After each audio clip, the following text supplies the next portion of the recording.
ముందుగా అందరికి నమస్కారములు. ఈరోజు 8వ తరగతి నుండి 3 పద్యాలు.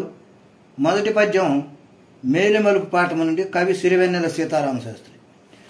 ఎప్పుడూ ఒప్పుకోవద్దురా ఓటమి, ఎప్పుడూ వదులుకోవద్దురా ఓరిమి, నొప్పి లేని నిమిషమేది జననమైన మరణమైన జీవితాన అడుగడుగున నీరసించి నిలిచిపోతే నిమిషమైన నీది కాదు బ్రతుకంటే నిత్య ఘర్షణ.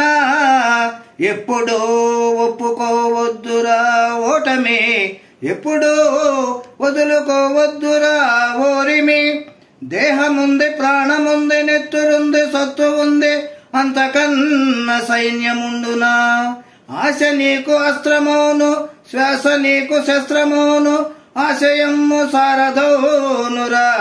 ఎప్పుడూ ఒప్పుకోవద్దురా ఓటమి, ఎప్పుడూ వదులుకోవద్దురా ఓరమి, నొప్పి లేని నిమిషమేది జననమైన మరణమైన జీవితాన. ఉద్దేశం: జీవితంలో మనకు ఎదురయ్యే బాధాకరమైన సంఘటనైనా సంతోషకరమైన సంఘటనైనా స్వీకరించడానికి సిద్ధంగా ఉండాలని, జీవితంలో ఆత్మవిశ్వాసంతో ముందడుగు వేయాలని, గొప్ప ప్రయత్నాల చేత ఒడిదుడుకులను అధిగమిస్తూ మనల్ని మనం ఉన్నతంగా తీర్చిదిద్దుకోవాలని తెలపడమే ఈ పాఠం ఉద్దేశం.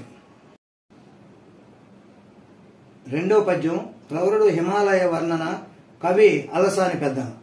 అటజనగాంచ భూమి సురుడంబరము సొంబి శిరస్సరీ పటల ముహుర్మురుల తటభంగ తరంగ మృదంగ నిస్వన స్ఫుట నటనానుకూల పరిపుల్ల కలాపకలాపి జాలమున్ కటక చరత్కరేణు కరకంపిత సాలము సీత శైలమున్. భావం: ప్రవరుడు హిమాలయాలకు వెళ్లి అక్కడ ఉన్న ప్రకృతి అందాలను చూశాడు.